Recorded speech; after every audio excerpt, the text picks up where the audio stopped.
Panorama group, जो सोचता है वो करता है। सभी हमारे गया के पत्रकारों भाइयों का स्वागत है। और आज गया में कार्यक्रम है पार्टी का, और पार्टी का कार्यक्रम का नाम जो है कार्यकर्ता दर्शन सह संवाद कार्यक्रम है, जहां गया जिले के सभी 10 विधानसभा क्षेत्रों से, हर ब्लॉक से, पंचायत से जो हमारे ज़मीनी स्तर के कार्यकर्ता हैं, उनसे हम लोगों की संवाद होगी। और संवाद का लक्ष्य यही है कि पार्टी के विचारधारा और संगठन को और कैसे ज़मीनी स्तर पर हम सब लोग जो है मिलकर के मजबूत करें और इसका विस्तार करें। पहली बार ऐसा कार्यक्रम है जहां नेतृत्व जो है सीधे अपने बूथ स्तर के, पंचायत स्तर के कार्यकर्ताओं से संवाद करेंगे। जो कमी बेसी होगी पार्टी उसको दुरुस्त करेगी। और अलग अलग विधानसभा क्षेत्र है, बड़ा जिला है गया, अलग अलग जगहों की अलग अलग समस्याएं होती हैं, लोकल इश्यूज होता है, उससे भी हमारे स्थानीय जो कार्यकर्ता हैं उन समस्याओं से भी जो है अवगत कराने का काम करते हैं।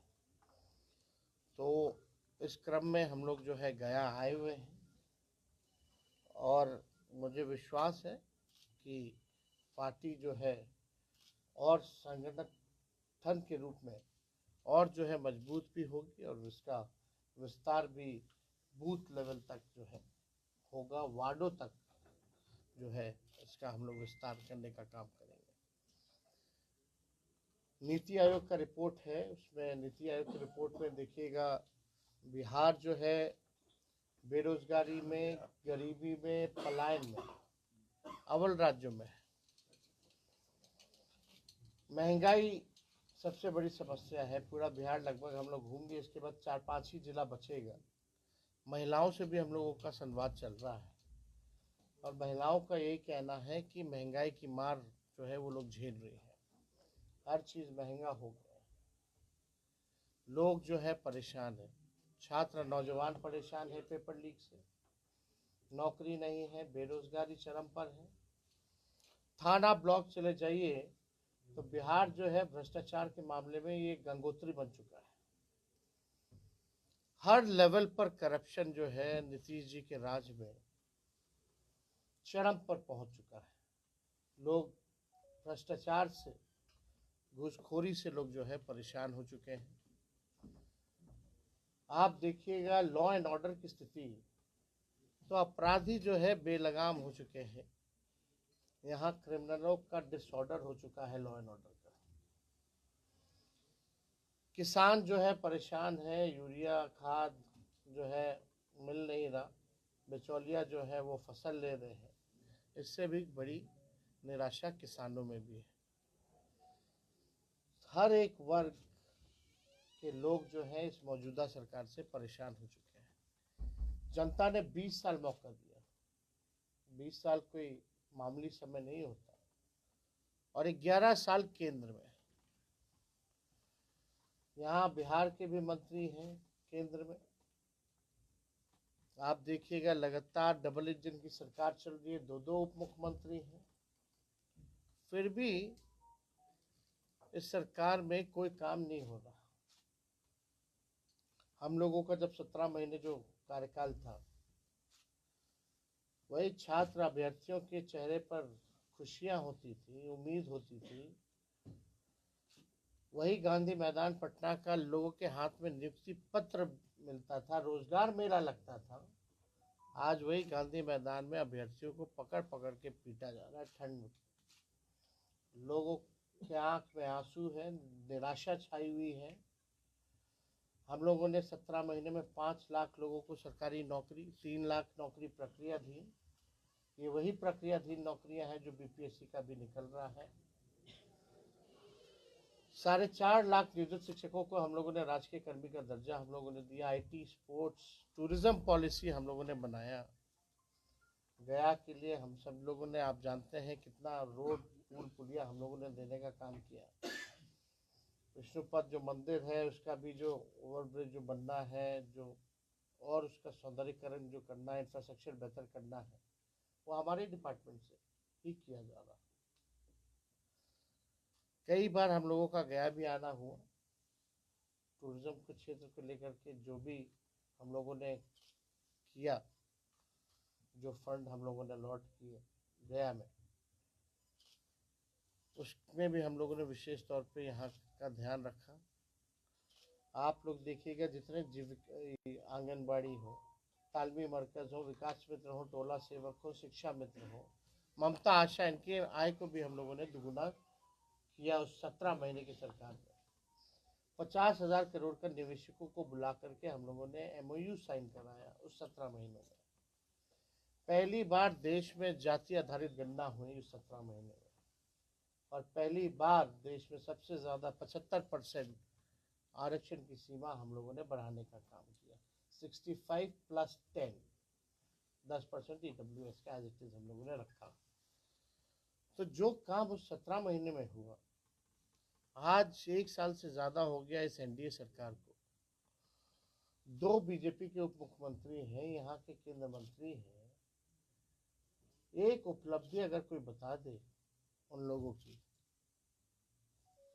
तो बात हो, लेकिन मौजूदा सरकार में कोई उपलब्धि नहीं। कई जगह यूनिवर्सिटी में जितने प्रोफेसर्स वगैरह हैं, उनको सैलरी समय पे नहीं मिल रहा। 4-4 महीना हो गया, 5-5 महीना हो गया।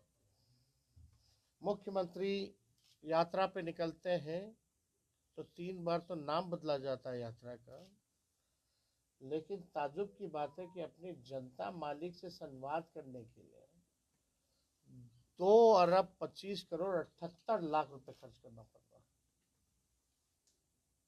बिहार गरीब राज्य है। हम लोगों की शुरू से मांग रही थी कि भाई बिहार को विशेष राज्य का दर्जा दीजिए, विशेष पैकेज दीजिए। वही बात नीतीश जी कहते थे कि बिहार को मिलना चाहिए, नहीं तो हम पद यात्रा निकालेंगे। आज तो खुद वो सरकार में बैठे केंद्र, तो देगा कौन? आज विशेष राज्य के दर्जे के बारे में क्यों नहीं चर्चा होती है? और ये जो यात्रा पे आप कहते हैं गरीब राज्य है, 2 अरब 25 करोड़ 78 लाख रुपए आप खर्च कर रहे हैं, और वो भी ग्रामीणों से नहीं मिलते, ना जनता से मिलते, ना संवाद करते। वही पटना में जो चंद अधिकारी हैं रिटायर्ड वगैरह, उन्हीं को लेकर के घूमते हैं। तो ये पैसा जो है अधिकारियों की लूट की छूट की यात्रा है। ये प्रगति यात्रा नहीं, ये दुर्गति यात्रा है। कई मुख्यमंत्री जाते हैं, सजावट हो जाती है, टेम्परेरी पे भाड़ा पे सामान ले आया जाता है, फिर उठा करके ले जाया जाता है। कितने तस्वीरें आप लोगों ने दिखाने का काम किया है कि क्या स्थिति रही, और किससे संवाद कर रहे हो? पत्रकारों से अगर वो कुछ कहना भी चाहते तो 2 मंत्री जो है रिटायर्ड अधिकारी खींच के ले जाता है, चलो चलो हो गया, बहुत हो गया। वीडियो है, हमने ट्विटर पर डाला, आप लोगों ने भी देखा होगा उस वीडियो को। तो ये स्थिति है। तो इन लोगों के पास कोई विजन नहीं है, कोई रोड मैप नहीं है, इन लोगों के पास कोई ब्लूप्रिंट नहीं है कि बिहार को आगे कैसे ले जाए। नीतीश कुमार जी थके हुए हैं, इज टायर्ड, और गवर्नमेंट रन कर रहे हैं रिटायर्ड अधिकारियों के साथ। और पूरे बिहार में DK बॉस ही असली सुपर CM है। DK बॉस जो है वही सुपर CM है।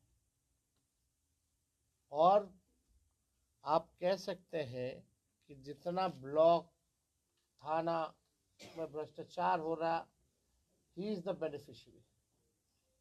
वही बेनिफिशियरी है। जो ट्रांसफर पोस्टिंग का जो खेला बिहार में हो रहा है, उसके बेनिफिशियरी वही है।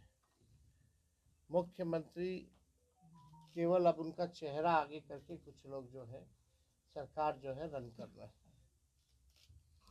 तो हम लोग सब लोग यहाँ गया आए हैं, इसके बाद भी हम लोग आते रहेंगे, अलग अलग कार्यक्रम होता रहेगा। तो आप लोगों का कोई सवाल होगा तो।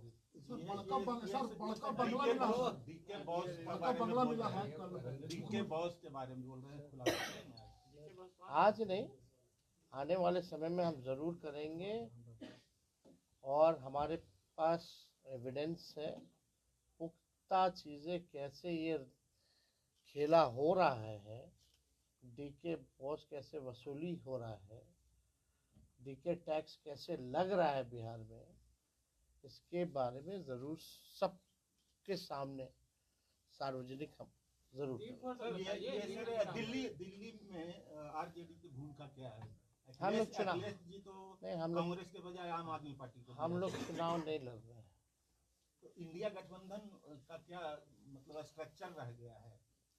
कितनी बार हमने जवाब दे भाई, इंडिया गठबंधन मतलब कांग्रेस अलग थलग हो बिहार में है ना, हम लोग इंडिया अलायंस। आप बिहार के पत्रकार हैं, दिल्ली वाले लोगों को ज्यादा हम लोग तो है ना बिहार में इंडिया अलायंस। इंडिया अलायंस में तो बिहार में है ही ना हम लोग शुरू से ही। आपके विधायक बड़का बंगला मिला, हम मुख्यमंत्री अपने से बंगला दिया आपके विधायक को। आपके जो विधायक थे पहले चेतन आनंद की बात कर बड़का बंगला मिला है कल को, जो गर्दनी बाग में मंत्री कॉम्प्लेक्स है। कल को अपने घर में क्यों ना बुला लें भाई? भाई उनका सरकार है, उनकी मर्जी। चेतन आनंद का आरोप है कि आरजेडी में आंतरिक लोकतंत्र नहीं है, विधायक से भी बात तेजस्वी जी नहीं करते हैं। मेरे साथ बैठ के तो गाना गा रहे थे। पशुपति पारस महागठबंधन के हिस्सा होंगे। देखें वो वीडियो। सर पशुपति पारस महागठबंधन के आपको हिस्सा क्या होंगे? लगता है? सर पशुपति पारस महागठबंधन की नजदीकियां बढ़ी है, चूड़ा दही जो आप लोगों के साथ में नजदीकियां बढ़ी है पशुपति पारस का, क्या महागठबंधन में नजदीकियां देखा? अरे हम लोगों का देखिए भाई, पुराना रिश्ता तो है ही ना, अभी से तो है नहीं पारिवारिक रिश्ता। अब वो भोज पे बुलाए थे तो इसलिए हम लोग गए थे, लेकिन कोई पॉलिटिकल चर्चा भी नहीं हुई। सर सुनील सिंह मामले में सुप्रीम कोर्ट ने जो रोक लगा था उसको होल्ड कर दिया है, इस मसले को आप कैसे देखिए, हम तो अदालत का शुक्रिया अदा करते हैं और हम सब लोगों को न्यायालय पे पूरा भरोसा है कि इंसाफ होगा। लेकिन आप बताइए, केवल पलटू राम कहने से आप सदस्यता किसी का ले लीजिएगा? उन पे आरोप क्या है? बिहार में कौन ऐसा व्यक्ति नहीं है जो नीतीश जी को पलटू राम नहीं बोलता? वो तो हम आदर करते हैं, सम्मान करते हैं उनका व्यक्तिगत तौर पे। लेकिन आप अगर पलटू राम कहने पे सदस्यता ले लीजिएगा, ये तो तानाशाही है ना, तेजस्वी जी ये तो अन्याय है। और इस तरह का काम अगर होगा तब तो कोई बचेगा ही नहीं। तेजस्वी जी ये जितना मांझी सर प्रेस कॉन्फ्रेंस किए थे पिछले सप्ताह, तो कहे थे कि कल्याण के पंचायती राज के प्रधान सचिव में देवेश चेहरा तो पूरा कमीशन तस्ला करके पटना पहुंच रहा है। हम क्या बोल रहे हैं, गंगोत्री हो चुका है, गंगोत्री हो चुका है। बिहार भ्रष्टाचार के मामले में गंगोत्री हो चुका है। तो देखिए, चाहे जीतन राम मांझी जी हो या कोई हो, इस पे हम टिप्पणी नहीं करना चाहते कौन क्या कहना, लेकिन सच्चाई तो यही है। अब इससे ज्यादा अब केंद्र मंत्री एनडीए के अगर ये बात कह रहे हैं तो तेजस्वी अब जी, देखिए एक क्या सवाल ये है कि पिछले 2020 के विधानसभा में 10 सीटें जो है यहाँ महागठबंधन लड़ी, 7 सीट आपने लड़ा, 3 सीट जो है वो कांग्रेस की, एक भी सीट मुसलमान को नहीं दिया गया। तो क्या इस बार के चुनाव में शेरघाटी हो या अन्य बेलागंज हो, यहाँ कुछ समीकरण बदलेंगे या सेम रहेगा? अभी आप समय आने दीजिए, पार्टी निर्णय करेगी इसमें। मुसलमान हम लोग सब लोगों का ख्याल रखेंगे। क्या मुसलमानों का सीट मिलेगा सर इस बार 10 में से? भाई सबको सबका अधिकार मिलेगा, सबको सम्मान मिलेगा। सर ये जानना चाहूंगा कि आपकी राजधानी में एक राजनीतिक पार्टी ने आश्रम खोला है, क्या कहना चाहेंगे? एक राजनीतिक पार्टी ने आश्रम खोला है, कैसा आश्रम? जन सुराज आश्रम, क्या कहेंगे? अब हम इस पे कोई टिप्पा टिप्पणी नहीं करना चाहते हैं। सब लोगों को चुनाव लड़ने का, पार्टी बनाने का, आश्रम खोलने का अधिकार है इस लोकतंत्र में। लेकिन ताजुब तब लगता है ना, पीछे गांधी जी का फोटो लगा रहता है, अब बात होती है कि शराबबंदी जो है वो खत्म कर देंगे। महात्मा गांधी का पीछे तस्वीर, अब बात करते हैं शराबबंदी खत्म कर देंगे। ये तो बापू की विचारधारा नहीं है। खैर, इस पे ज्यादा टिप्पा टिप्पणी हमको नहीं करना। नीतीश जी का ऑफर रहेगा कि नहीं राजद में? कोई मतलब नहीं भाई, अब सीधे चुनाव होगा, जनता चुनेगी। मीसा भारती बार बार वो बोल रहे हैं कि वो परिवार के सदस्य है, वो संभव अरे भाई, है। व्यक्तिगत रूप से अलग है, राजनीतिक रूप से कोई मतलब नहीं है।